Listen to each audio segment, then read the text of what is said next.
Once again, good afternoon and a very warm welcome to the first Engage webinar, Introducing Engage, a solution for EU Taxonomy Compliance. I'm very glad to be here today and be your host for today's webinar, talking about the Engage projects, the partners of Engage, as well as the objectives that we aim to achieve with this groundbreaking project. Engage is our answer to address the need for consistent data and accessible data on the European residential and housing stock.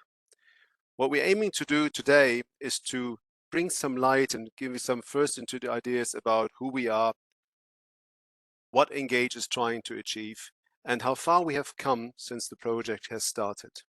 When I say we, I'm very pleased that today we have brought together an excellent lineup of speakers that will actually from their respective organizations and points of view, share their view on Engage, the contribution that this project will make, and how actually we drive this groundbreaking project forwards.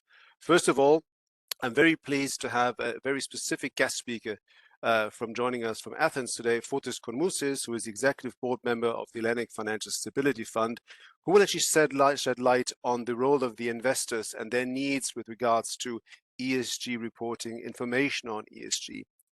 And this is definitely one of the key drivers for Engage as a whole, because we all agree that renovations are needed. The transformation is needed towards a more sustainable, greener housing stock. The question is how? When? How do we get there? And that is what Engage is trying to answer by providing not only an infrastructure, but also standardized and comparable information across Europe to actually have the transformation going on a pan-European basis. So I'm very grateful that Mr. Konmousis is joining us today, sharing his view on the needs from an investor perspective for ESG information. But we also have, again, an excellent lineup of speakers from our partner organizations in this project. There's Katia de Almeida Alves, who heads up the Sustainability and Corporate and Social Responsibility Group at UCI in Madrid. Daniel Goudsmit from Hyperport, responsible for business development. The CIO from Vunu, a mortgage lender from the Netherlands, Hendrik Jan Lukinga. We also have joining us from Panetta and Dexai, Federico Sartore as a partner. We have also from the academia, from Ca' Foscari University, the researcher Michele Costola. We also, from the rating agency side, very pleased to have Lisa de Sousa Macedo, also who is heading the methodology section at the rating agency. And last but not least, of course, Katie Prideaux, who is the leading the analytics for sustainable investments at the London Stock Exchange Group.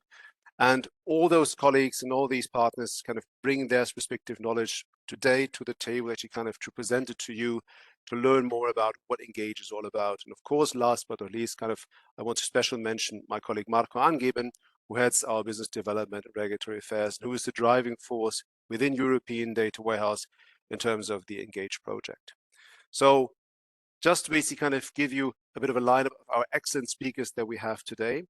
But we have put this together in what we believe actually a more interactive agenda. So we try not to just present facts, but actually in the discussion that will be moderated by my colleague Marco, more discuss and bring to light actually the challenge that we're facing, and also basically what we're trying to achieve and what actually how we want to address these challenges, to bring together information needs and information abilities and reporting abilities, the idea of an infrastructure on a pan-European landscape. So after my brief introduction of what Engage is, I'm very glad to, sorry, back please to the agenda. We will actually hand over the pen to Mr. Konmousis, who will basically again, as I said, look at ESG requirements from an investor perspective. And I think he brings a very unique perspective to this. And I think it's really great to basically have it firsthand to actually what basically is going on in the sustainable finance landscape. So, and there are so many ESG labels and ESG data requirements, and God knows what was out there.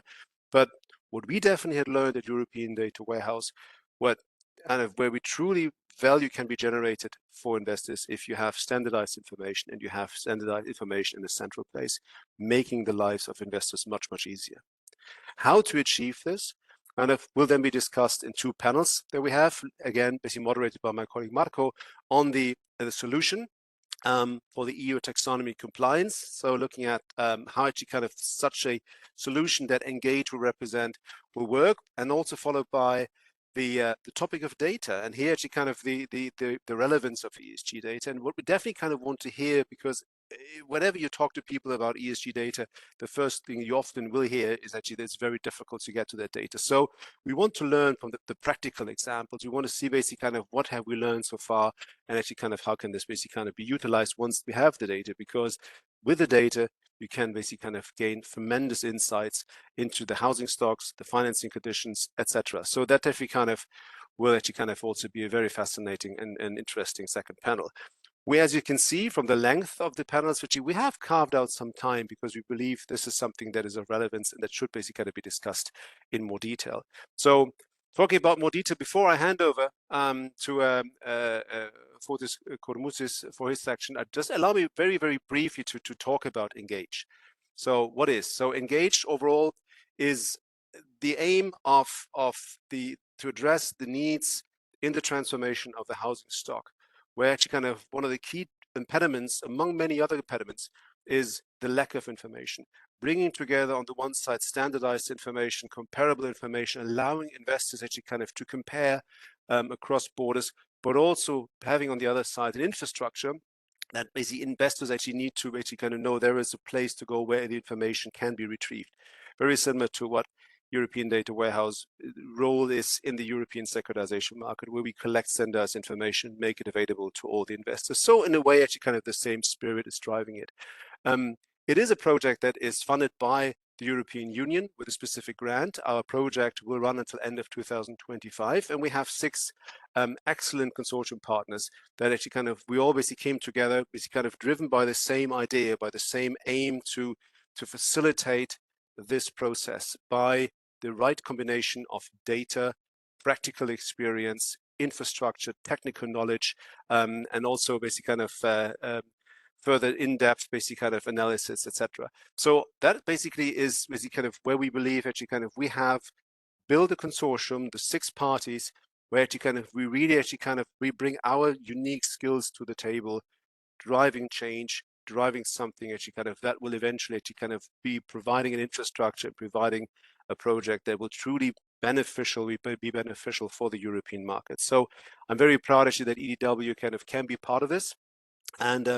And what we aim to do here is basically kind of to be, by collecting the input and the interest of all these stakeholders that we have, by truly actually kind of understanding where we're going, that we actually kind of have for the very first time actually kind of really kind of develop something that has not been there before. And we actually kind of going forward intend to keep you updated on the developments via, of course, webinars like today, via our dedicated website. You also find us on LinkedIn, where within a couple of weeks we have more than 600 followers. So definitely kind of we are on the right track. We definitely kind of have a very, very good response in the market actually kind of with what we do. And so again, what do we try to achieve? What are we trying to address is the reporting gap that needs to be filled in terms of residential mortgages and home loans, renovations. And as I said, we have 2 concrete proposals. One is the templates, having information in a standardized fashion that will be collected across borders, making for the very first time this type of information comparable, and also reducing complexity of the current reporting. And this is something kind of where we leverage existing reporting standards, like the one, for example, that basically kind of is proposed by ESMA, has been implemented by ESMA, for example. On the other side, where we have a centralized reporting solution called Green Investment Portal, where the information will be collected and actually from there can be made available and be distributed to relevant stakeholders. So this is actually kind of in a nutshell what Engage is. As you can see on the slide here, the 6 parties that all bring their very, very unique skills into this project. And I think kind of as we actually progress to today's webinars, you will hear from all the representatives of today's of this working group actually kind of more about European Data Warehouse, more about Hyperport. You will learn more about Kafoskari. You will learn more about DEXA. You will learn more about UCI, and of course, you will also learn about WUNO. So with all actually kind of, you will see that every party has something unique to contribute.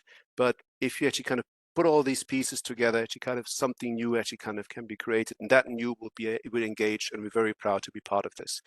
So enough from my side, enough from the Engage project. I'm excited to be here today. I'm excited to be part of this project, but I'm also excited to hear what investors think about this. So being inside the project, of course, as you can imagine, that I'm very, very, very thrilled.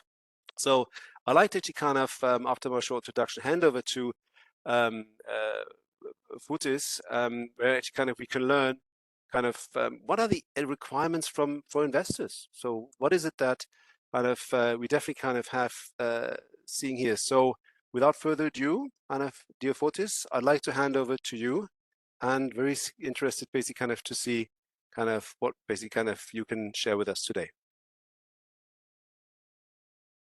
Thank you very much for the introduction and inviting me to this webinar of distinguished speakers from various organizations. I would also like to thank Dada Workhouse and Mr. Angeben for the opportunity to be here and be part of this valuable project, an EU-funded project that will, I believe, help promote the ESG modeling, ESG expertise that is missing and is required in an EU level. The role of data is very important. There is this phrase that we learn in university: you cannot manage something if you cannot measure it. And that's why I believe this is a very important project, to gather all the data, analyze it, assess it, and let's say facilitate the decisions on this issue. So in the next slide, if is a note for some. Yes, I would like to talk about sustainable finance. I will be very brief. Many of the actions that we will discuss today are of a technical nature, renovating buildings, etc. These are, let's say, you could say, in the field of engineering. However, a significant financing will be required in the future in order to be able to drive all this transformation. The EU has already introduced new financing packages to fund this transformation in the framework of its Green Deal strategy and in the sustainable finance policies that the European Commission has adopted. So in the next slide, you will see that these policies of the EU, green financing, have incorporated mandatory criteria for ESG, either in financing, loans, or subsidies, EU subsidies. And this is stemming from various events, because the EU was subsidizing these issues for many, many years now. However, recent events like the war in Ukraine that, let's say, reprioritized the energy crisis and brought it up on the top of the agenda. Inflationary crisis and increasing the cost of funding, the pandemic, the global financial crisis, the mini banking crisis some months ago. So all these seemingly unconnected events drive the decisions that ESG is needed. We need to identify all aspects, environmental, social, and governance, to every decision. We need to do something, and financing is needed. So investing, taking into consideration this criteria, is essential. Already the EU has voted some regulations. I note here some of them. Regulation 2018-88. Banks must publish their ESG data and include the sustainable financing actions that they have implemented. Our organization, HFSF, is one of those organizations, being the shareholder of systemic banks in Greece and working with other similar organizations abroad, working to promote ESG and sustainable finance to the banking sector so that it goes down to the economy and reach the end users. Also, there is a new recent, only a few days ago, sustainable finance policy, a new package and new rules was introduced in June 2023 in order to achieve the Green Deal objectives. And finally, we have a revision of the Energy Performance Directive for buildings, energy for buildings, and through which we believe a new wave of renovations will be enacted in order to reduce the CO2 emission. So these ESG criteria are already included in various legal documents of the EU, either being mandatory to have it, or you could be subsidized to prepare for it. So, for example, there are EU subsidized programs where homeowners or company owners could be subsidized to renovate their offices or their homes in order to become more green and less energy efficient and more energy efficient and spending less energy in the process. So in the next slide,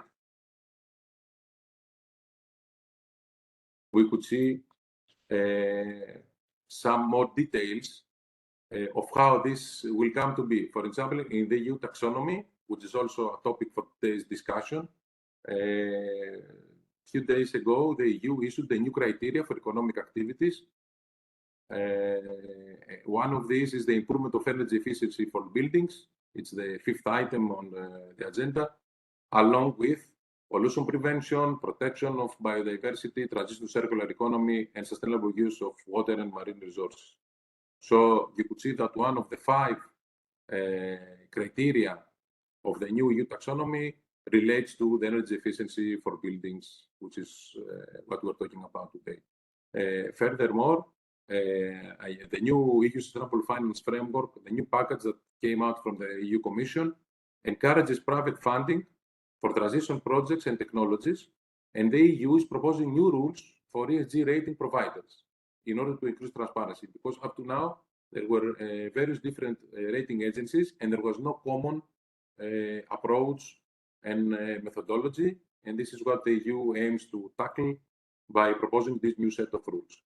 And lastly, the EU Taxonomy User Guide proposed by the European Commission provides guidance and practical examples for financing this transition, this transformation into a more, let's say, reduced energy conservation. Various tools are included in order to channel investments into this transition and manage the risks from climate change, especially CO2 emissions. And lastly, through this framework, the EU grants, the EU subsidies are targeted to where it's most needed, to the projects that will, let's say, practically bring forth this transition, either directly through member states or through the European Investment Fund or the European Investment Bank or other, let's say, organizations. So these are the main elements of the European framework related to sustainable finance and how it connects with the discussion today on the need for transforming our buildings and reducing their energy impact.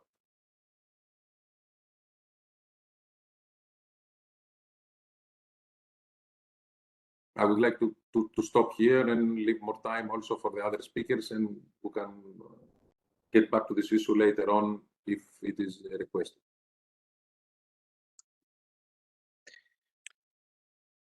Dear Fotis, thank you very much. I think kind of that was a brief but very good overview on kind of where we stand regarding actually kind of what the investment needs are, but on the other side, of course, where we understand kind of what needs to be done in terms of compliance with the regulation. I think kind of, and you named it, I think the one that basically kind of comes to mind to everybody is, of course, the EU taxonomy. To comply with the EU taxonomy, to make sure that the investments actually kind of the money flows into the right projects, kind of that eventually actually kind of have the right effect. Absolutely, but as I said in my first introduction brief, basically kind of we all know where we want to go, but how do we get there? So how? What is needed? Where do I find the information kind of to make sure that what I do in the end meets the not only actually kind of the minimum requirements of taxonomy, but basically is aligned with the spirit of the taxonomy, because in the end, basically kind of This is not about complying with a regulation. This is about making change. And so I'd like to hand over to my colleague Marco, and I just have a simple question for Marco, just like before I kind of, how many houses are there in Europe? Kind of just to kind of see how big the problem is. Thanks, Christian. And well, it's not. So the housing stock is substantial. So as you can see here from the statistics that we collected from the European Union, we are talking about roughly almost 250 million buildings. And interestingly enough, also it's the year of construction. So the vast majority, i.e. we are talking about, sorry, more than 220 million, these were built before 2001. So you can understand the relevance of this project because also the buildings account for roughly 40% of the energy use and the emissions in the European Union. And so engage, as we were trying to mention earlier, try really to tackle one very important point, which is the EU Taxonomy. And one of the things that Daniel Goldsmith is going to now go through is not only how to tackle it, but how to translate this, because as mentioned earlier, there are a lot of details that we need to tackle and to interpret. So the taxonomy is important. And first and foremost, so the project aims to have two key deliverables. One of them is a template, a one-size-fits-all template, and the second one is a portal that will collect this information. But Daniel, is over to you, and for the next slide. Thanks, Marco, and thanks to everyone for joining. Pleasure to have you and inform you a little bit on the work that we've been doing in the consortium.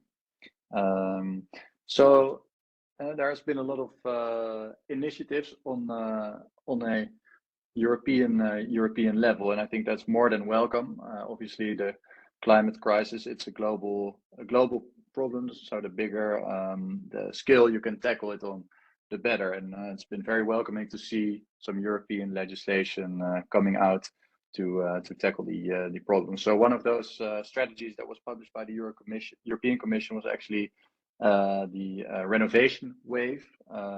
Greening our buildings, creating jobs, improving lives was the slogan.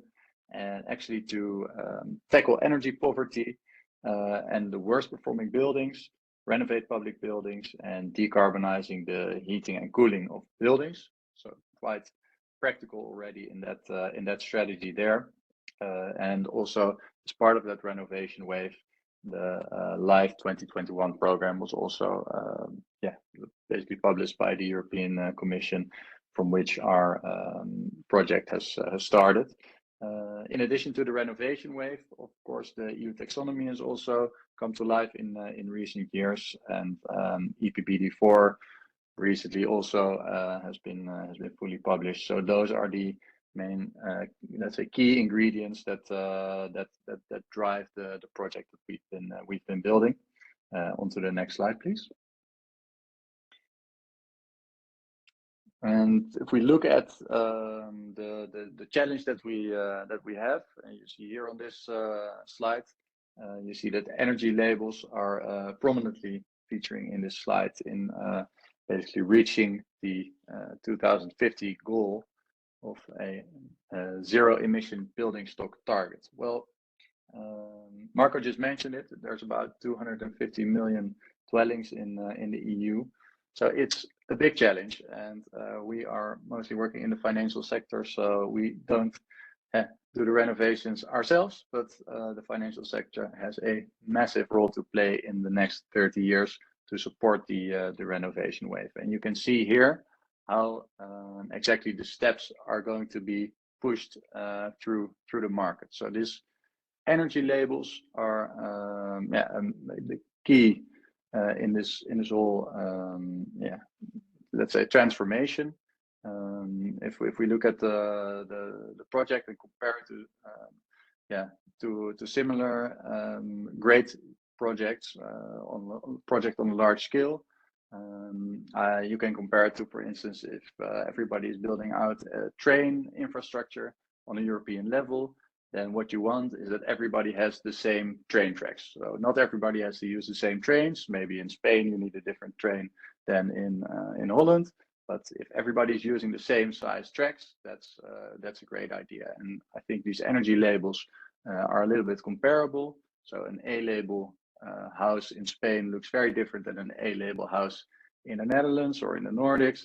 But the concept of these labels is key in this whole legislation. What you can see here is that in 2030, already the first mandatory minimum energy performance is going to kick in. So that's in 7 years.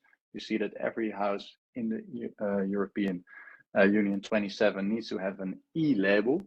And that goes step by step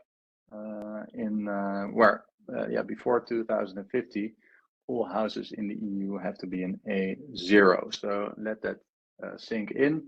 As Marco mentioned, 250 million dwellings, 450 million Europeans. Everybody is going to be impacted by this in a massive way. Next slide, please.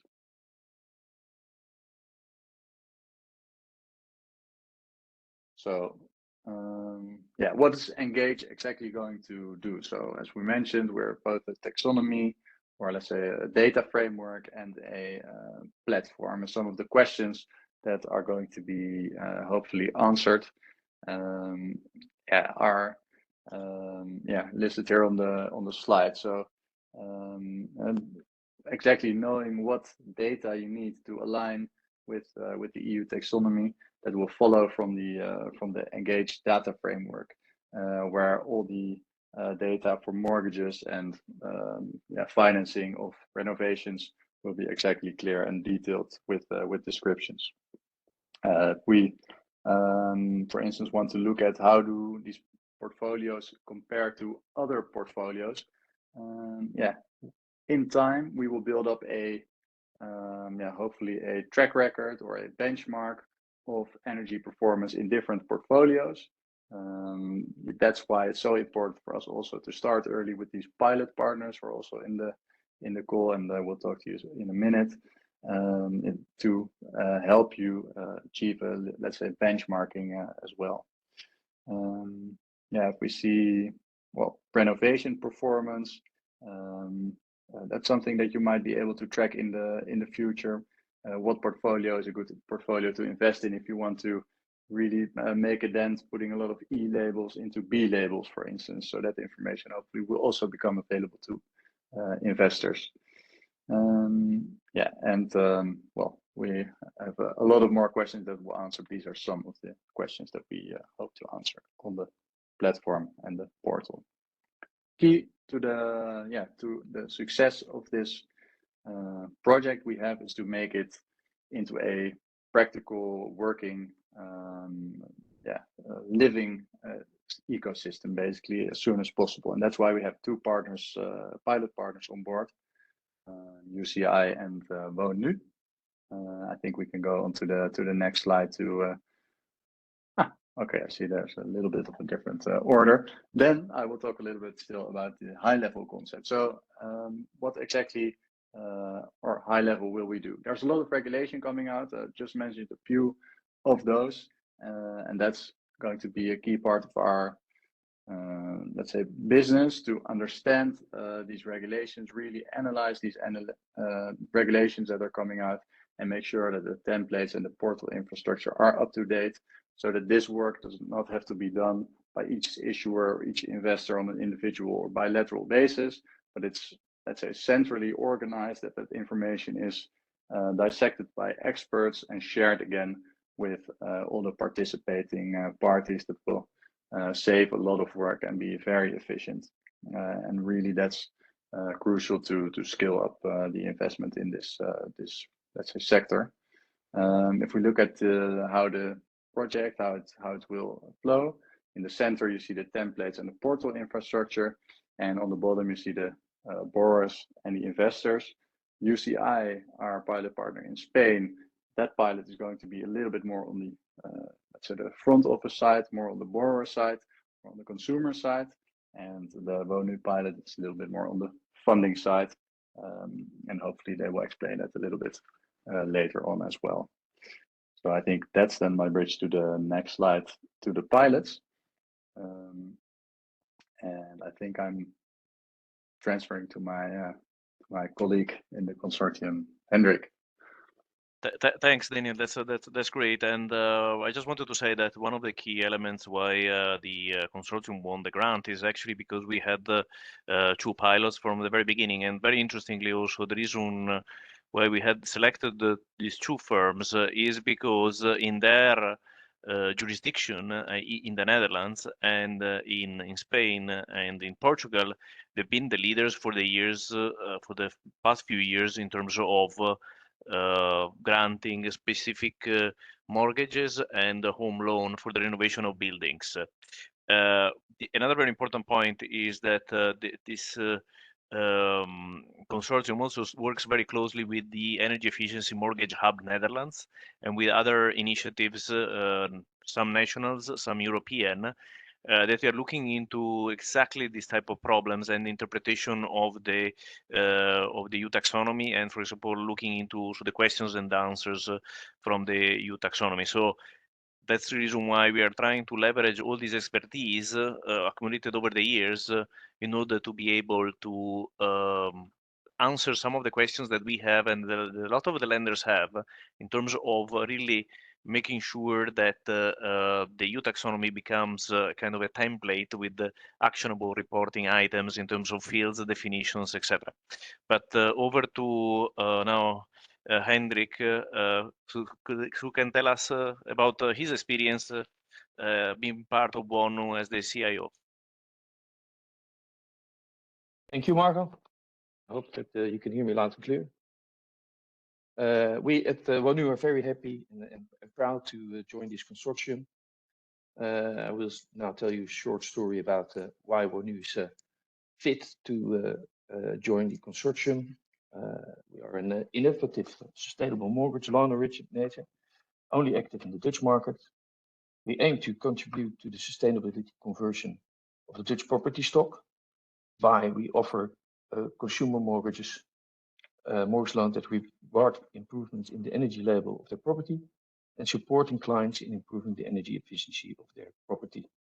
We're saying that we already won 3 awards in the Netherlands from the intermediaries. We use intermediaries to sell our mortgages towards the end customer, and we just started in August 2020. WONU is part of the bigger Nationale Nederlanden insurance company, and especially it's a subsidiary of NN Bank, which is the 5th largest consumer bank in the Netherlands. It's an established mortgage originator in the Netherlands.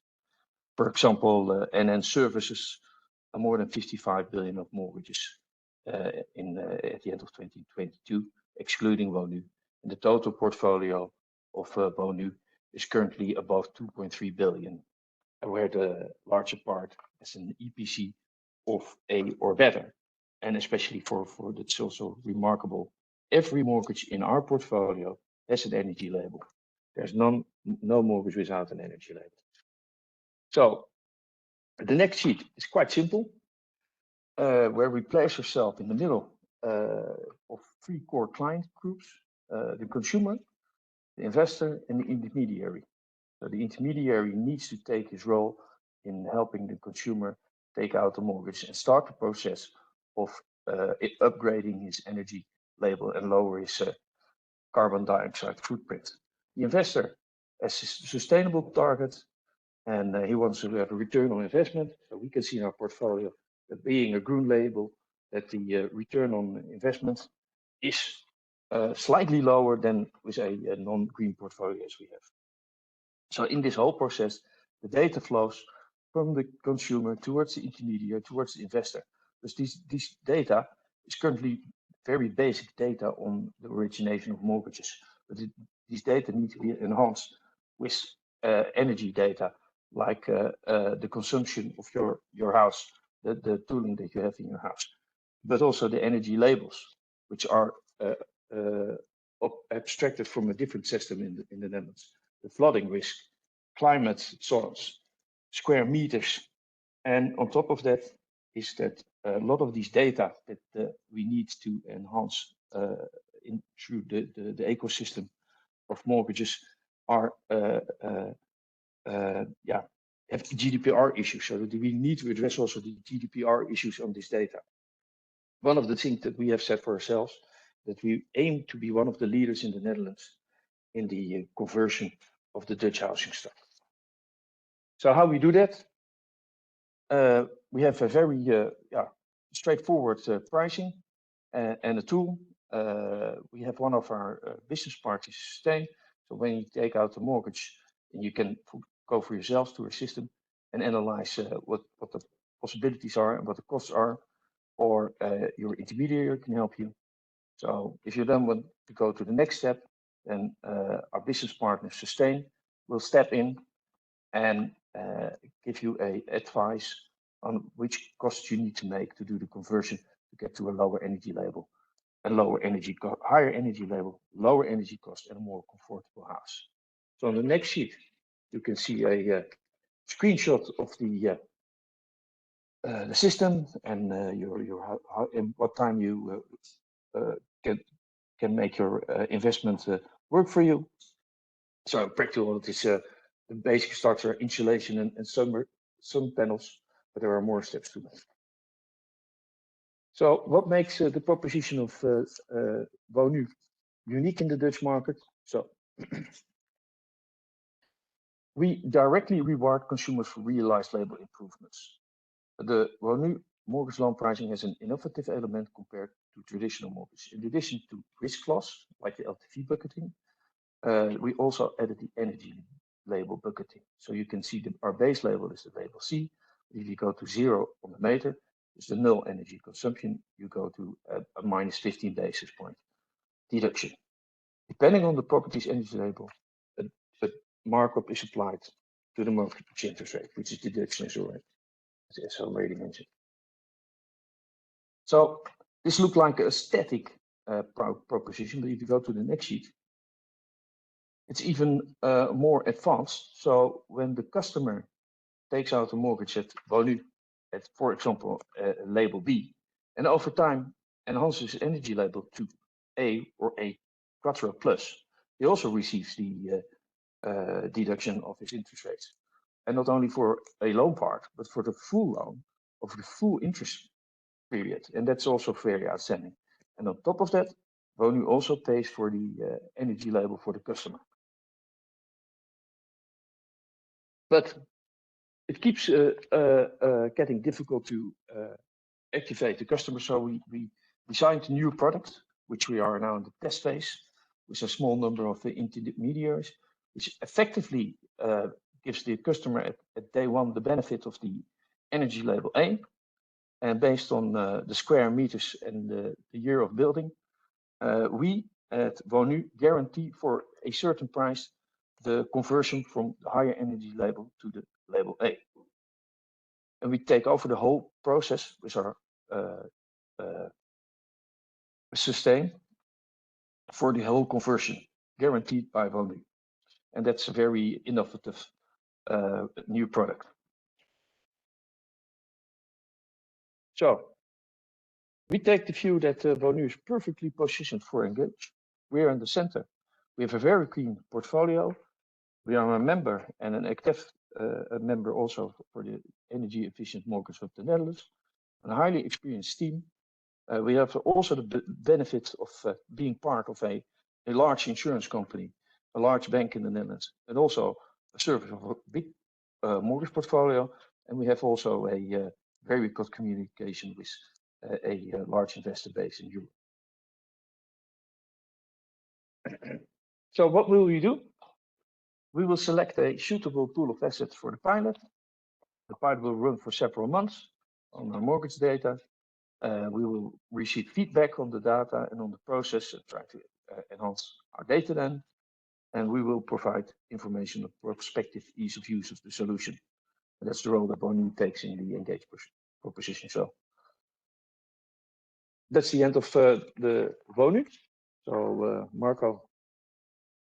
Thanks a lot, Hendrik. And as you can see, Hendrik was going into the detail about their proposition, But we, as the project mentioned, we are called engage. So clearly, this is not limited to the two pilots from the Netherlands and from Portugal and Spain, but we want to really to engage with all the lenders that are across Europe, and we are actively in conversation. But I just would like now to hand over to Catedral Media, Alves, because she can really tell us then the experience of Unión de Crédito Inmobiliarios, or in short UCI, because UCI over the years have been issuing a lot of bonds, providing a very unique information, and you know how difficult it is to collect the energy performance certificates, etc. But they've been on the forefront and providing this information in Southern European countries, i.e. for Portugal and for Spain. So Katia, over to you. What lessons or what things should we continue focusing in terms of implementing the taxonomy? First of all, thank you so much. Thank you so much, Marco and team. Delighted to be here in this webinar and to share with you all what we have been doing during these last years regarding sustainable finance, and delighted to tell you more about what we plan to do in the Engage project in the sustainable business. So UCI, we are specialists. We are a joint venture between BNP Paribas and Banco Santander, and we are specialists in sustainable financing. So we give loans, we sell loans, and we sell mortgages. And we have been specialists in these last years trying to sell and to incentivize people to decarbonize the real estate sector in Spain and in Portugal as well. So we want to change the world through homes. We want to collaborate to decarbonize, to help this green transition in society, in all our stakeholders. So we have started in our business. We have integrated the sustainability in our strategy, in our business model. And we have our challenges with our commitments to achieve our portfolio to be as best as we can in green, in being sustainable. At 31 December 2022, we had an outstanding balance of 10 million.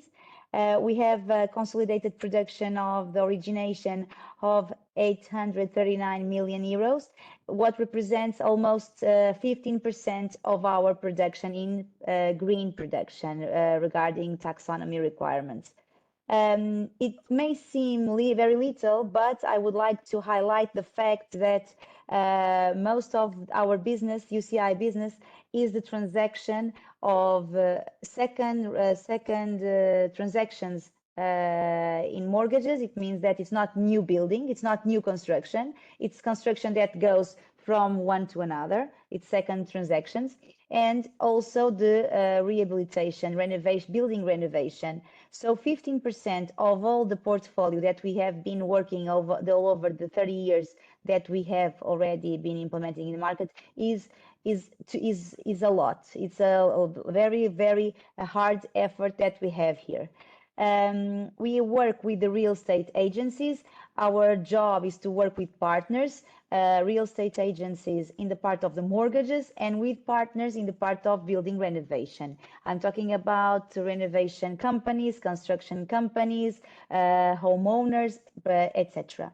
We have 620 employees. And last year, I'm delighted to announce you that we had 300 volunteers in our ESG program. And from this program, 3,000 people have beneficiated of this volunteer program with this social thing, implementing, developing all the social things, combining the green and the social to fostering all this green transition into society. Next slide, please, Aitane. Thank you so much. So it's our strategy, the why. We started with the why. It seems like romantic, but it's the truth. So we want to contribute to society and to decarbonize the real estate sector that causes a lot of gas emissions. So when we started to look out to our compensation, how could we reduce our gas emissions? We thought that that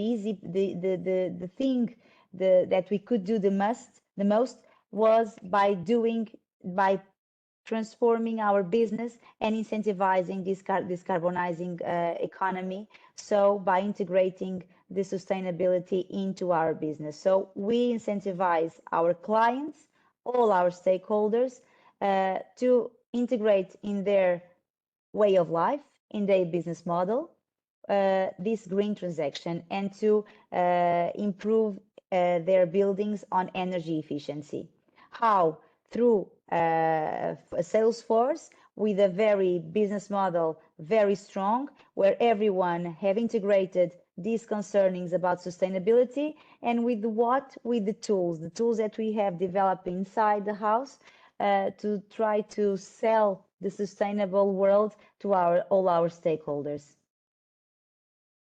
Regarding, yes. If we see the diagnosis, the Spanish diagnosis, we see that 65% of the Spanish population lives in flats. Only Latvia is more. It means that people live in high, not in flat, but in high. It means that the renovation, to improve the building stock, we have to renovate the buildings. And we know that in Spain, we have almost 20 million of households and 26 million dealing in Spain and almost 10 million building in Spain. And 90% of this building is energy efficiency improving. We have to improve these buildings, this building regarding energy. And at the same time, we see that 50% of this building stock, as we may see in these graphics, has more than 50 years old. It's an ancient real estate stockage. So there is a very lack of energy efficiency in the buildings. So most things must be done regarding all the taxonomy that we know about and the EPBD. So we know that there is a real problem in the market, in the Spanish market, specifically speaking, and we know that all of these 50% of this building stock has to improve in terms of energy efficiency. We know that there is, for UCI, we are very strong commitments with this decarbonization. As Marco was saying, in 2018, we have joined the MAP to try to foster and to integrate in the Spanish market all the decarbonization conscience awareness. In 2020, we have launched the first green lane in the market, very proud of it. A green structured finance product that we went with the EIB, was a commitment we had with them that taught a lot to us how to navigate in this market, and was very useful in order to know how the market was moving. So was our first connection with the green market regarding financial sustainable financing. We know this first green lane. Also, we had the green bond framework. It was tagged by Sustainalytics, so we were compliant at the time with the ICMA principles as well. It was very well received in the market, this green lane, this structured product that we launched in 2020. And 1 year later, we launched the Prado 8. Prado 8 was again a commitment that we had, an initiative we had with the EIB, focused only on building renovation.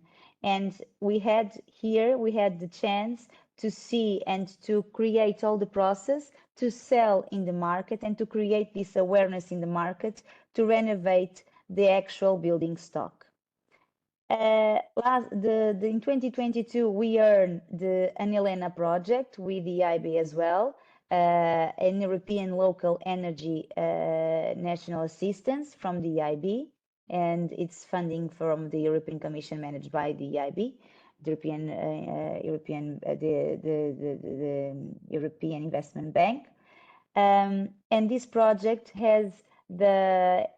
is crucial to create the awareness in the markets and to accelerate all this green transition.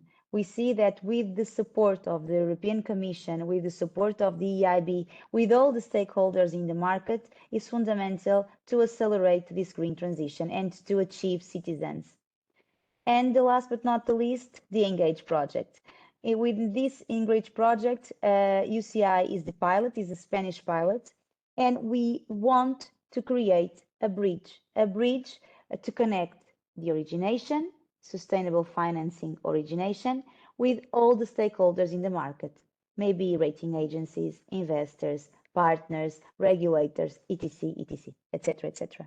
So this is our journey in terms of sustainable financing. Another slide, please, Maitanya. It's clear, as Marco said, Christian as well, and Hendrik as well, it's clear that is a clear strategy, European strategy regarding decarbonization. And in terms of the Spanish one, when we applicate all that comes from the European Commission, we have strong policies that orientate all the market to decarbonize. Here we have the ERESE, it's the long strategy planning for 2020 that will finish next year. The national plan that integrates energy and climate. Also the long-term strategy for decarbonization and the recovery and resilience planning that we have implemented as well in Spain. So all of this is the government strategy that helps step by step, is helping citizens and all these stakeholders in the market to go ahead and to go forward to this green transition.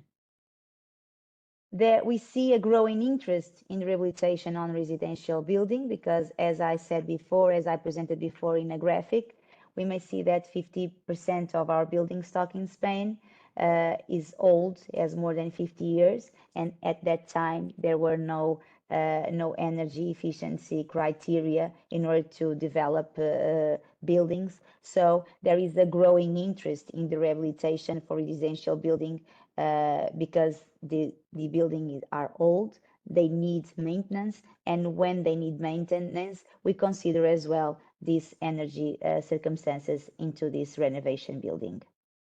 Other slide, please. We see that people want more. They are open. They are open to embrace sustainability in their houses. 85% want to make investments, energy improvements in their houses. 50% would propose a rehabilitation in their building. And 72% live in a building. They live in a community of homeowners.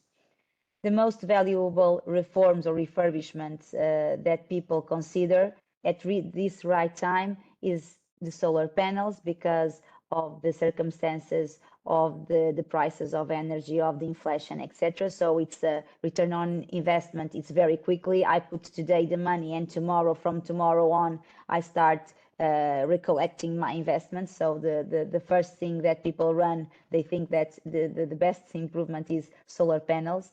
Then it's the insulation, the building envelope, the accessibility, of course, because the building stock is old, but also the population. And the last but not the least, the heating system. In Spain, there are much to do regarding the heating system in the building stock. The thing that we continue to communicate, governments as well and other stakeholders in the market, is the lack of information of available aids and subsidies, the grants, the next generation subsidies, and all of these tsunami that came, the tsunami in a good way, not in a bad way, that came to help the next generation subsidies that came, and people are not aware of them. They think it's very tedious to ask for them. First of all, they don't know that they exist. Second, they don't know how to ask for them for these kind of subsidies of these grants. And third, they don't think even if they know that they exist, even they put the requirements to get these grants, they are not quite confident that they are going to receive the grants that it is promised. You may pass, please.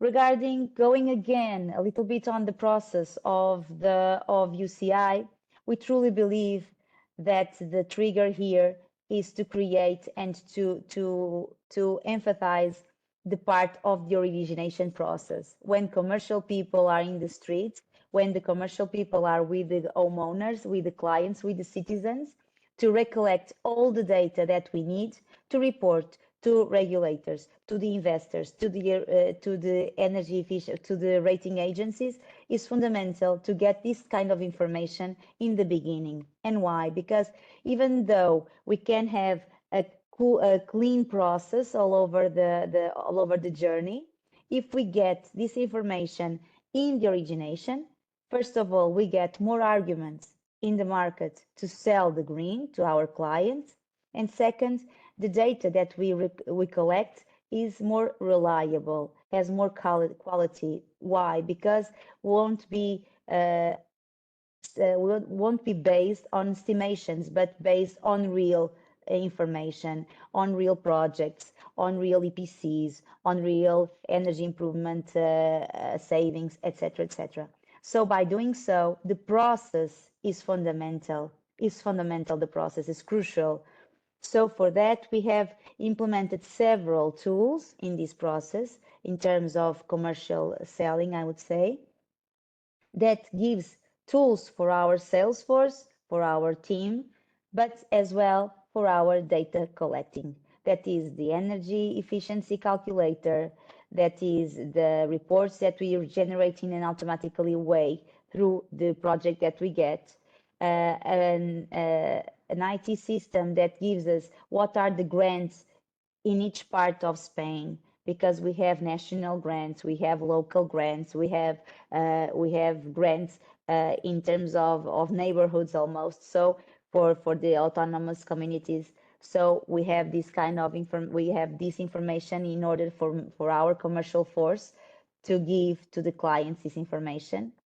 We have also all the simulator to see the plan, how much is going to cost a renovation. And when I'm talking about how much is going to cost, it's not that 1 million renovation may cost 1 million, or building renovation may cost 1 million, but how much is that to one person, to one family? Because at the end, we must divide for the number of families, for the number of flats that are in the building. So how much is going to come directly to my bank account? And all of this is helpful through this process, to this origination process, to get this information and to report to whatever wants to know the information, regulator, EIB, etc., etc., etc. Next slide, please. It's a little bit the same. I would like to highlight here. You have some slides that you may see afterwards. It's print screens about the energy savings calculator that we have inside. You may pass, please. The subvention, the IT tool that we have for grants and for ads, for public ads also. And the third, it's also the financial plan simulator to know how much is going to cost me this renovation. And okay. This is our commercial process. I would like to highlight to everyone that is in this call into the market in general that UCI believes in collective intelligence. 2 heads, 3 heads, think more than only one head. So don't invent the wheel. The wheel is already invented. So let's use the wheel and let's improve the wheel. Sharing knowledge is something that is required. All separate but all together, and public opinion and public knowledge also, because I learn a lot from my colleagues from the Netherlands. I learn a lot from my colleagues from Belgium. I learn a lot from my colleagues from Italy. So honestly, the sharing knowledge, it's key here, and if we are all together fostering these kind of reports and this kind of activities and this kind of projects would be very nice for society in general, for our stakeholders in particular. So Thank you so much once again for inviting me, Marco. So thanks, Katia. So as you heard from Daniel, from Hendrik, and from Katia, there are a lot of challenges, and there is a lot of information that particularly the two pilots are collecting. So normal lenders, they look into the credit data, but now we are particularly one in UCI, they are starting to collect a lot of information regarding the buildings, the size of the buildings, the area in which they are positioned in the building, the year of construction of the building, information like, for example, related to the primary energy demand, the EPC, maybe the original EPC, the current EPC. But what that does mean in terms of, from a practical perspective, where even when you start collecting more data than, let's say, only credit data, when you start to add credit data to cadastral data and also to let's say climate change data, then you start to have a data set which is growing and which will be growing, and immediately raise the big question, which is it all this information compliant with the data protection? And clearly, that's one of the things that we have analyzed as first as part of this initiative, because the reality of the matter of the fact is that we will not be able to collect any data in a centralized portal unless it's fully compliant with general data protection regulation. And so we have, and we are gonna we plan to collect data that is completely anonymized, that is where the data protection is done by design. And the other issue is we clearly are going to have also very clear and well-established data governance plan and infrastructure. Both Hypoporta and European Data Warehouse has a big, let's say, experience in this field, because we have been managing this type of information and documentation for a number of years. And the other interesting factors is also in terms of clearly the minimization of the risk, and in terms of the proportionality of the information that needs to be collected, in terms of also the specific principles related to the, in this case, for example, the combination of the taxonomy regulation with, for example, templates like the one of ESMA. And so we are fully aware that it's ultra important to have high and adequate security measures, and that this enhanced transparency that we are seeking over the next few years needs to be well governed, and that all the facts and all the data that is going to be submitted to the portal from not only the two official pilots, but also for all the other pilots that are across Europe willing to test the engaged templates that is under development.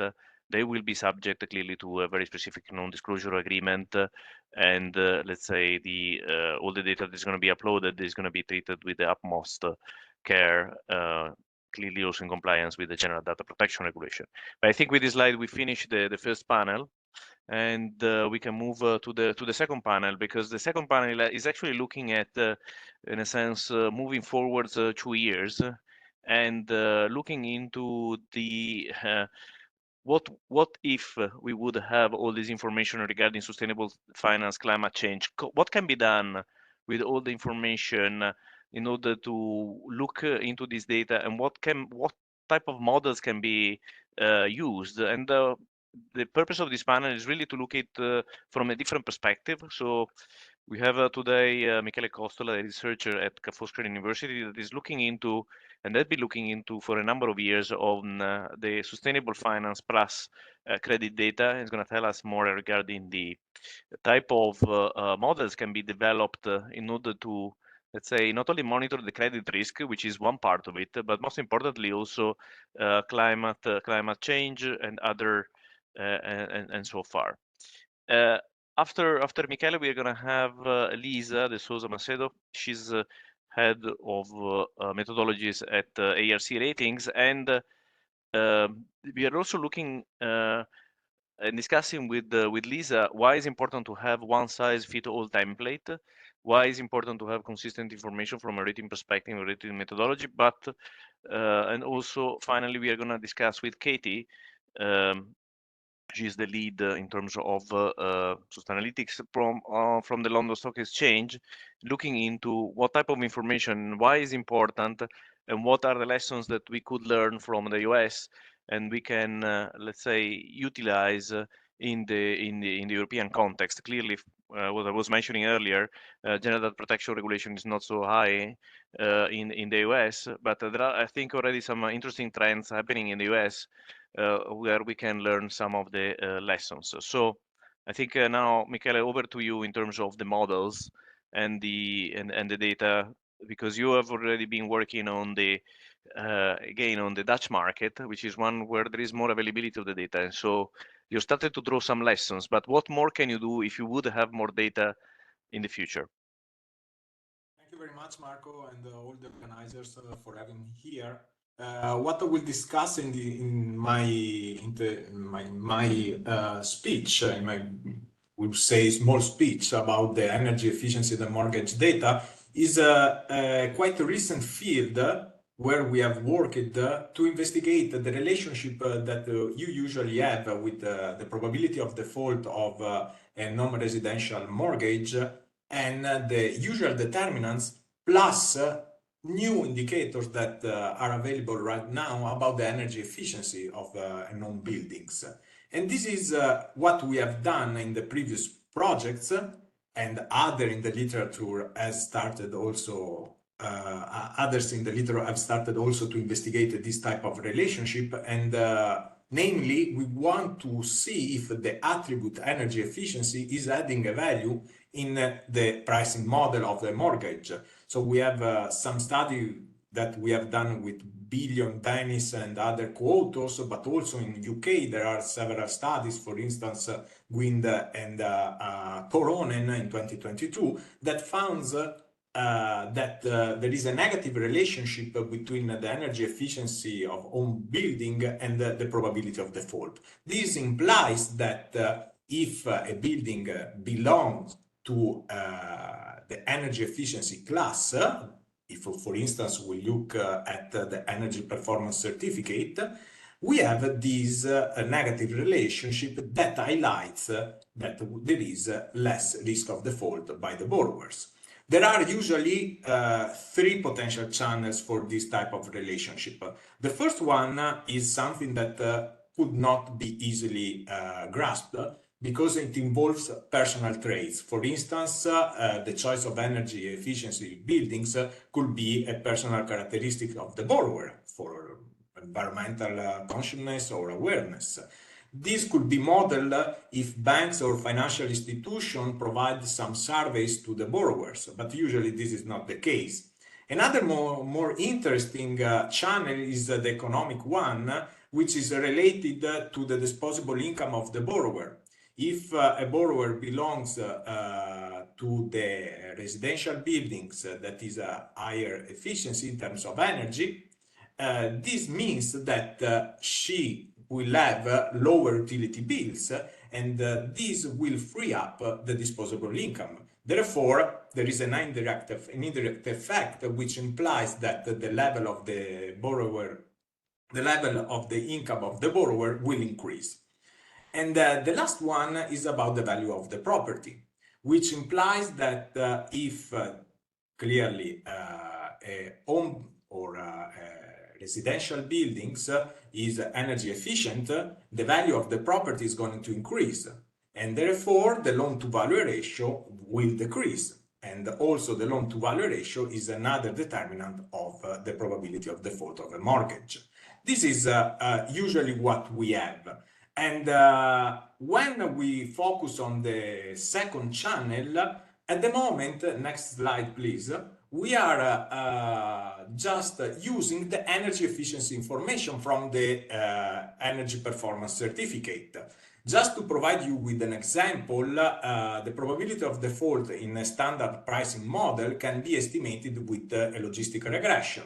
but other statistical techniques or machine learning techniques can be adopted. This would be the case, for instance, when you use in a standard framework the usual information of the borrowers, for instance, the age, if the type of job is fixed term or permanent, and so on. Then you have other control variables about the type of geographical area, the type of city or neighborhood is currently living in, and so on.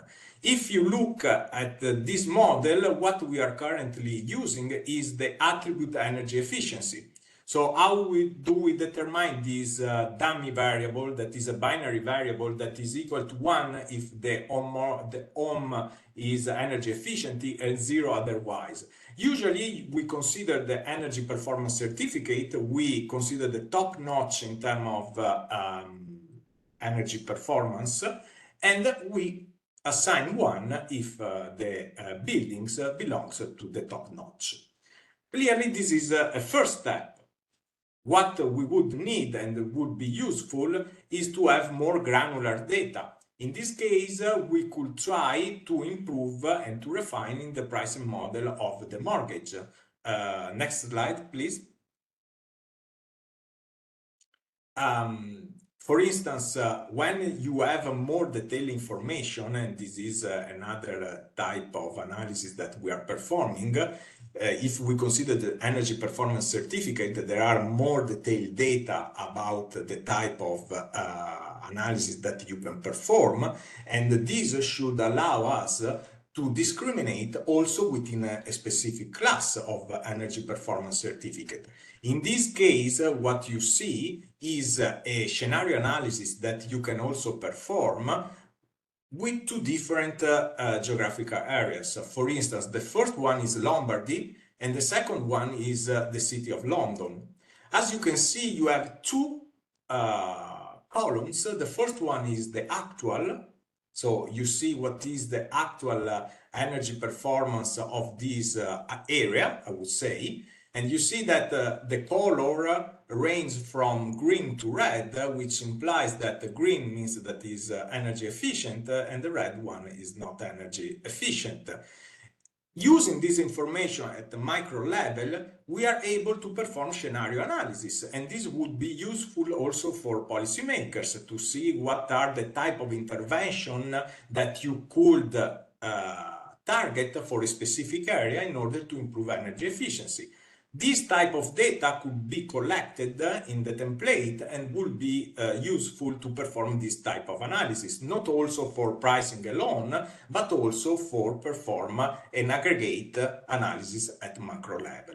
In this case, as I was saying, the first one was the actual stock building for Lombardy and London, and on the right side you will see that we are doing a scenario analysis by considering the information included in the energy performance certificate. You see that on the right hand side we have a greener picture, I would say, which means that if the available information for the energy performance certificate are implemented, what does it mean? It means that when you have an energy performance certificate, you have some part of the data that provides some suggestion made by the technician about the potential improvements.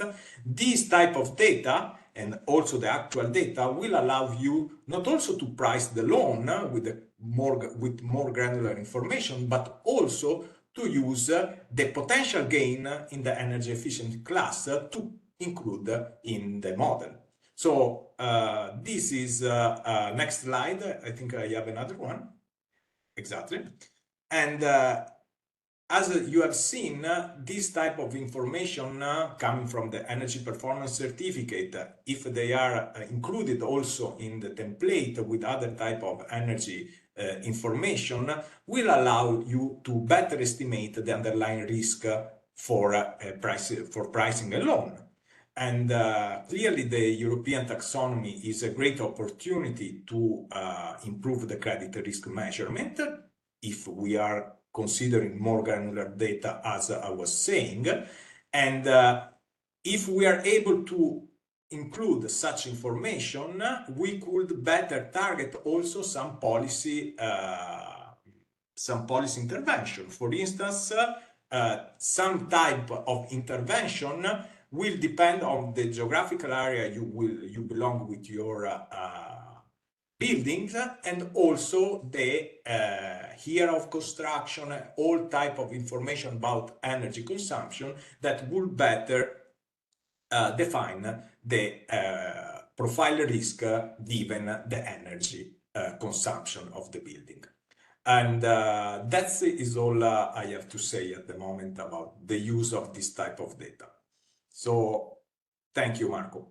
Thanks a lot, Michele. And now over to Lisa, because clearly what we are talking about here is not only to have the usual credit information, and they say usual because that's what I think the rating agencies have been down or collecting over the years, but is trying to combine ESG information as well as credit information. So what could be the benefit from a rating agency perspective, Lisa? Yep.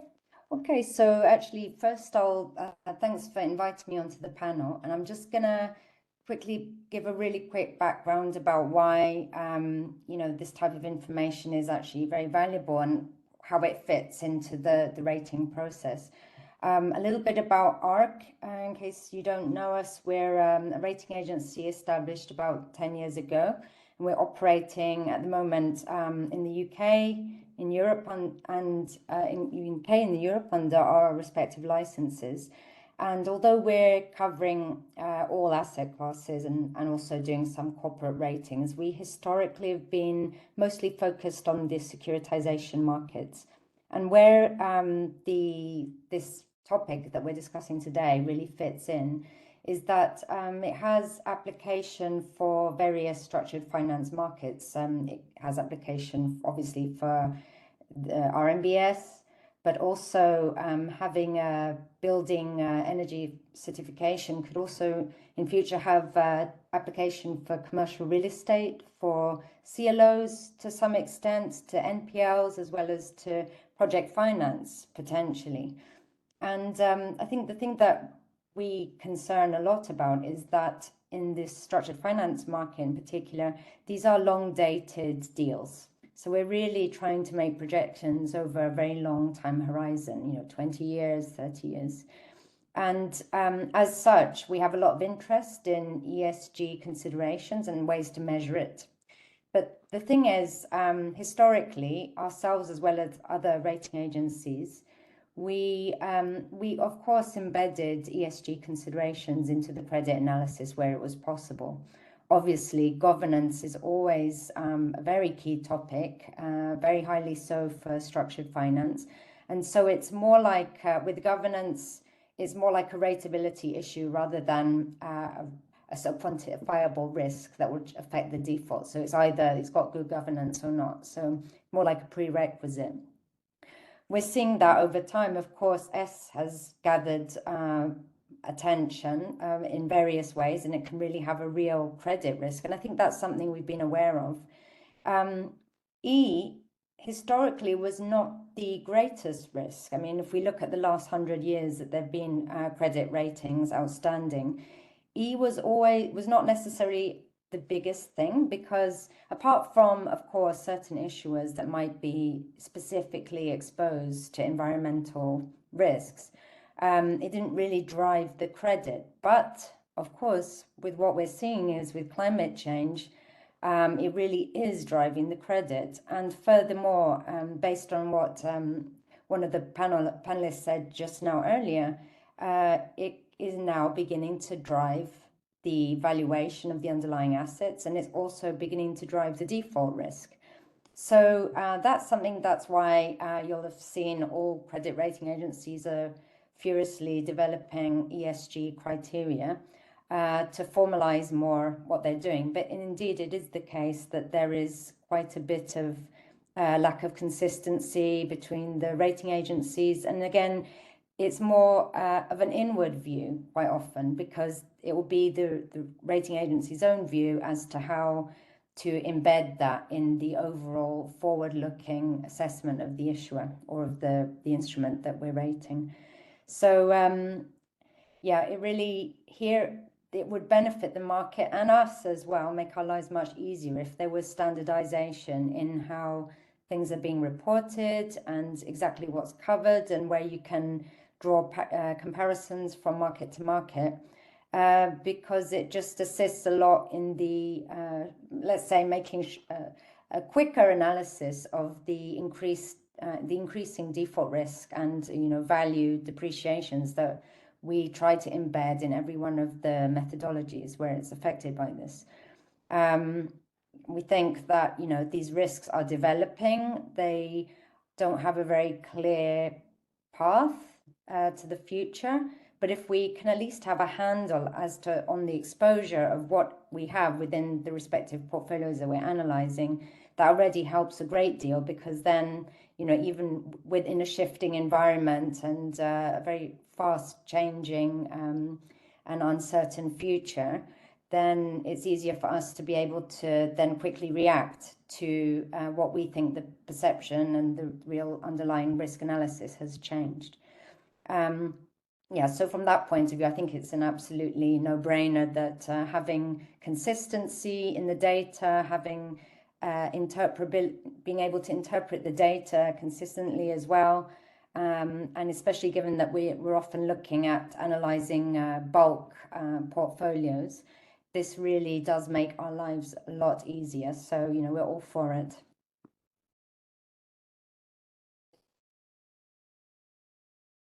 Thanks a lot, Lisa. This is great. But now over to Katie, because Katie has this very fortunate position of being able also to look across the Atlantic. So, and she's been looking also some trends from a sustainable finance perspective, also in the US, that could be interesting in terms of what's going on in the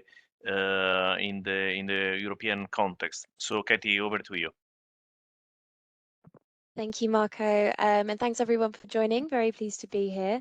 My name is Katie Prideaux, and I'm Director of Sustainable Investment Analytics at London Stock Exchange Group. Marco kindly introduced us all earlier.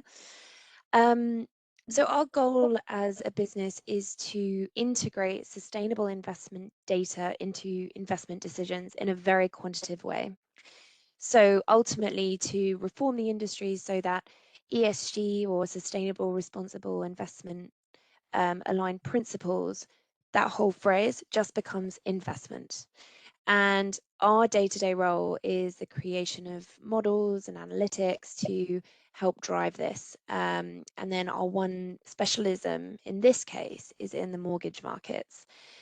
So you may have heard of yield books. So part of London Stock Exchange Group Analytics, LSEG Analytics, is the yield book. And their heritage is really around providing agency prepayment models in the US space. But that said, we are working on a number of launches within the European space and modeling out those features in Europe, Spain, Italy, you name it. So within that, this also involves, or fundamentally involves, developing prepayment and default models in specific regional markets. And so what that means in this context, with the purpose of ESG data, that this is the ultimate cornerstone. So we're very pleased that the Engage pilot program is underway and fully believe in the ultimate goal of alignment as well. So today, I would like to highlight 3 very critical and very active use cases we see in the market. And for all of them, we require clean, standardized understanding of the energy footprint of properties across Europe as well. So firstly, the one I'll touch on is energy poverty. So that obviously affects so many within Europe. And I think we've touched upon different aspects of this with all the different panel members. But why should investors care? Well, as Michele described, there is a simple chain. So rising energy costs, lower disposable income, and increased involuntary drive to prepayments, and so higher prepayment rates. So this really becomes not just a migration due to policy changes because of transition, because we want to do the right thing, but real life impact as well. And knowing those prepayment rates is absolutely critical to valuing a deal properly, not just for investors in order for them to realize accurate returns, but also to encourage that positive cycle, very positive cycle of mortgage lending, borrower suitability, repayments, packaging up mortgage, and then issuance to free up capital. And this is where analytics services come in to develop those models to incorporate the statistically significant factors into prepayment and default models. So we did a brief study on some headline deals to accompany some of Michele's information. And we found that cohorting by energy rating does display statistically significant prepayment behavior. For example, on a large BRERA deal, we found that prepayment behaviors on individual loans differed by 0.5% for the A and B cohort versus the E, F, and G rated cohort across only 1.5 years of observed behavior. And that can have a big impact on current valuation if you look at those trends continuing over the next few years as well. So this is one reason why it's so incredibly important to harmonize the data on EPC regionally, if not Europe-wide, in order to be able to build those robust, accurate models and measure that prepayment rate effectively. I will say, even within that very well-represented deal, 20% of that data was missing. So having access to this data harmonized to what already exists is critical as well. So there's a backfill of data required as well as an ongoing fill-in of data. So that's the first point around the energy poverty. The second is around building development. As mentioned before, 40% of our current building stock is rated as energy inefficient. So what are we going to do with those buildings? Katia earlier flagged that renovation of existing building stock is really important, and how difficult it can be to get off the ground in order to help borrowers Europe-wide. And first of all, huge reiteration of that, and access to grants and funding and knowledge of how to do that from a borrower perspective, but also from an investor perspective too. There's a huge opportunity here. Just the fact that the large proportion of building stock is not already A and B rated, we shouldn't focus just on those in order to construct deals based on green collateral. We also need a structure to fund improvements to existing stock. And I'm personally seeing all of these really interesting, innovative, kind of funky structures coming to light to try and achieve that goal. So, for example, we see non-green collateral being used to fund loans for green improvements to existing building stock. We've seen sustainability-linked bonds. We've seen green tranches within deals that are isolated, so where you can compare them to a grey tranche. But fundamentally, in order to have investors trust these new instruments, we need almost perfect data on energy efficiency and an understanding as well of what's realistic. So first of all, we need to understand what the situation is now across all of that building stock, but also we need to monitor it going forward. And that's quite a difficult thing to do with improving building stock. So there's also that understanding of what's realistic. So, for example, I live in a very old house. It's pretty much impossible to install insulation inside. Doesn't make sense financially or physically. And that is a very normal situation for a lot of building stock in Europe. I am not a special case in this situation. So having a likelihood model to also understand what is likely as well as what is realistic from a financial perspective for borrowers is critical as well. So understanding not just the current energy efficiency rating, but why exactly is that rating constructed? Is there insulation already existing in the property? Are there already heat pumps available in the community around? So there are a lot of additional factors that can be learned from that underlying data. So in terms of that data, obviously avoiding greenwashing, but also to ensure those KPIs are met, which lead to quantifiable outcomes that directly impact value, are critical as well as part of energy efficiency data. And so having that data would be incredibly important to accelerating the drive or accelerating the generation of these new, innovative, but very viable financial structures that can accelerate the transition as well. And then from the US side, there's a couple of things I wanted to mention. So there's the impact of insurance as well on buildings. It's an adjacent, but I think very relevant use case to what we're talking about today. But you might have seen that in recent weeks, various insurers have pulled out of insuring homes in California due to wildfire risks increasing. And although we are yet to see the impact of what that means for prepayments and defaults in the areas affected, we do expect that over the next year or so, as people roll off their existing insurance contracts and therefore cannot find perhaps an alternative that is a reasonable price or an acceptable price to them, we do expect a rise in prepayment and default behavior. So this is actually happening in California. There are other neighboring states around which this might also happen. So observing how that manifests in the numbers is very, very important for us to be able to understand how that might impact other areas. So perhaps flooding in the East Coast of America. Well, the insights from that can be assigned to areas with high risks of flooding in Europe as well. Wildfire in certain southern regions of Europe as well is obviously key in summer months. So as we gather that more data and understand how that could impact prepayments, there is a way that potentially we could incorporate that into the European prepayment default models as well. So that obviously relies on a little bit of different data, but as borrowers become, and I primarily location, and mix that with climate data, forward-looking climate data that you feed in the location to, and you understand the climate risks around that. It does highlight two things. One, the socioeconomic cost of climate change, which is a continued theme through what we've been talking about today, particularly where areas become uninhabitable due to climate issues. And the second is again on values that impact the borrower, so house price appreciation. And we are seeing slight divergence here for different classes. I personally expect that to get larger, both as the energy crisis manifests in long-term processes, but also as we see more physical climate risks coming to light as well.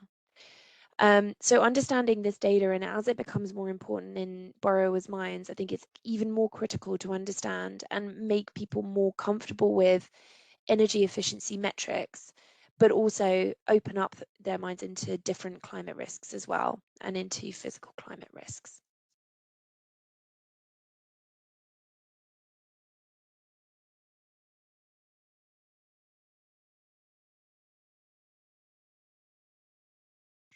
Oh, sorry, Marco, I think you're still on mute.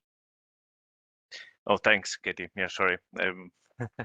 My fault. No, thanks. We are getting towards the close to the end of the webinar, but I just wanted to ask a couple of final questions. The first one maybe to Michele in terms of the heterogeneity of the data that is needed for his models, and how important it is. Clearly, we are talking about pulling together credit data, cadastral data, sustainable finance information. What are the, let's say, the risk and rewards of having such type of, let's say, combined information, Michele? This is such a good question. One of the issues that we are currently facing is the heterogeneity in the European area. For instance, even in Italy, that is one of the countries that we have considered in our analysis, we have that some EPC data are freely available, some others should be collected with specific requests, so they are not open access, and other in Europe are available, other not. Clearly, to have this type of template that it is augmented toward the energy efficient consumption would be great, because it would be consistent with this type of analysis that we are looking to deeply improve. And for instance, if we think to a template that collect for each mortgage this type of information about the building, this would definitely improve the availability of this type of data, will improve the type of analysis that one could do about that. And clearly there would be more homogeneity, a total homogeneity, I would say, in the euro area, and clearly also the type of analysis that would improve it a lot. So I would say it would be a win-win outcome for everybody, in my personal view. Thanks a lot, Michele. One last question to both Lisa and Katie. One of the things that we are experiencing these days, and that's why also the credit data started to become quite interesting, is the fact that there's been a steep rise in the interest rates. But has been that is not only the steep rise of interest rates, is also the combination of the fact that I think we are experiencing. I mean, we are here now in Madrid, for example, there are 40 degrees for the last 3 days, an incredible heat wave, not only in Europe but also in the US. So, and that is creating the so-called. I mean, Katie, you partly touched to this, but you know, the energy poverty. This is actually something which is very close to the heart of this project. And I think we need to tackle this because most importantly, as also was Katia mentioning earlier, it's very important to have public subsidies, because the combination of public and private subsidies, it's key in terms of this endeavor of spending so many billions of euros in terms of renovating the building stocks. But what is your I mean, from your perspective, because you are basically looking at so much the information and the data, the trends, the latest trends, etc. What is your impression of how can we fight energy poverty? I know that is we cannot do it all alone, but actually I think we need to be united and working together towards this aim. Absolutely, I couldn't agree more. So I agree with Katia. It does have to come from subsidies and grants and funding. So there are a lot of really interesting and viable options for people to help improve the energy efficiency of their homes, and it's things like insulation, you know, helping with heat, but also helping with things like air conditioning that can help in heat waves and things as well. So there's a lot of viable opportunities out there, but I really think it's the responsibility of governments to step up and put in place really transparent and accessible grants in order to put those changes into place. I don't think at the moment the industry is equipped to be able to provide those at an affordable value for most homeowners, particularly with the cost of living crisis as it is at the moment. So I think that, particularly over the next 2 years, if we want to make a meaningful difference, then it's up to governments to put in place those policies. I couldn't agree with Katia more. Yep, I think I would agree as well. Obviously, I wouldn't have a very optimistic view that, you know, people on their own will be able to, even with grants, take the necessary steps. I think there has to be even more than that for it meaningful change to take place. There has to be like knowledge sharing or, you know, know-how sharing for people to know how the steps that they need to take in order to make their homes energy efficient. Because also the consequences over the long term, they may not be immediate consequences right now, but although, yeah, like you mentioned, very hot weather and wildfires and things like that are having immediate consequences in certain non-diversified portfolios.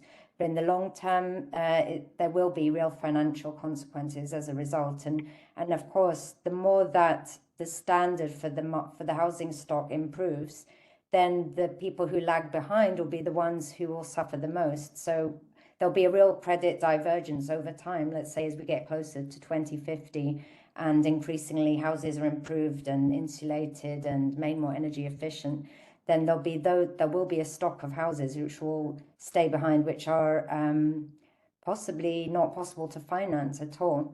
and then you'll end up with a real divergence in the property markets, in the residential and also in commercial housing stock as well. So very interesting. These are probably long-term trends. But my view is that in addition to just throwing money at the problem, people need to be shown how to do things, because it is daunting. People have their lives to lead, and especially people who aren't professional landlords really need their hands held, I think, especially for some of the most aged and most energy efficient, inefficient old housing stock. Yeah, thanks, Lisa and both Katie. I think we have a question coming through the chat, which is related in terms of what we talked about earlier regarding the benefits for the lenders in collecting the data on the engaged templates. So the question is related when basically these templates are going to be made available. We have already, let's say, developed the templates, and we are already in discussion with some of the data vendors. Hence, please be in contact with us. Please either contact us directly if you have our email addresses, or write to the Engage general contact, because we have already the templates, at least for the mortgages. Very soon we are going to develop also the template in compliance with the EU Taxonomy for consumer loans. So just be in contact with us. Please write to us, and we will be then setting up a one-to-one sessions, proposing basically the templates of showing to you the templates and the proposed fields that are going to be added, and we are discussing also with the regulators and the standard setters, including ESMA. So bear with us. This is the first Engage webinar. It's in the middle of the summer, so we know that a lot of people could not participate, but the presentation will be made available. And again, this is a project that will last 3 years. So in the next webinar, we will be presenting probably, my guess is September, October, in detail the templates themselves with the decision tree and the organization of the templates, and how we intend, let's say, to collect the data in compliance clearly with the General Data Protection Regulation, but also most importantly with the taxonomy and the energy performance for building directive that is currently under revision. So bear with us, because it takes time to interpret the fields, discuss it with the various lenders, and most importantly also checking whether the information is available, because this is going to be a long journey in terms of the fact that some of the information is not available, some of the information is not real information, is based on estimates, etc. So there are a lot of challenges that we need to tackle. But I think with this we can end today's first Engage webinar. So I hand over to Christian Thun, CEO of European Data Warehouse. Yeah, Marco, thank you very much. Wow, what an exciting, great webinar. And I can only thank all the speakers, and Marco, you specifically, actually, kind of for shedding some light on the Engage project, to walk us through what is being achieved, what is happening, how the data can help, kind of where investors actually kind of have their needs. I think I learned a lot, and I think all the participants who dialed in today also learned a lot. So again, a big thanks to all the speakers that were here this afternoon sharing their insight. And I think kind of the one thing that I take away from this is it is happening. It's happening in Spain. It is happening in the Netherlands. It's happening in Italy. It's happening everywhere. So the awareness is there. The products are being developed or already are in the market, as we heard from Hendrik and Hendrik Jan. So all of this actually kind of is already there. I think kind of the challenge that Engage is trying to tackle is to bring it all together, to make that data available that is being currently collected in Spain or in the Netherlands or in other places, to standardize this, bring it together, and then actually kind of help to provide statistical analysis, academic analysis, but also rating agency analysis, further analysis. All this actually kind of will help to foster the transformation, to make the whole process more efficient, to make the less complex, and in the end actually kind of also make it cheaper, I think, for the market and for all the participants who have to renovate the houses. And we had just heard the the unfortunate term kind of energy poverty, which I think kind of is what everybody wants to avoid. So I hope that Engage can take a tiny contribution, or make a tiny contribution to this, avoiding this. And I think kind of what we heard today, what I learned today, actually kind of that we're in a good way, and I'm very sure that Engage will actually kind of make a difference. So with that said, I can only thank you all of you who participated, all of you who dialed in, all the speakers. Again, thank you very much for sharing your insights and of making it clear to everybody that Engage is happening and what your contribution will be, that your unique knowledge and experience, bringing it to the table, really actually kind of, if you combine this, we can make a difference, and I'm sure we will.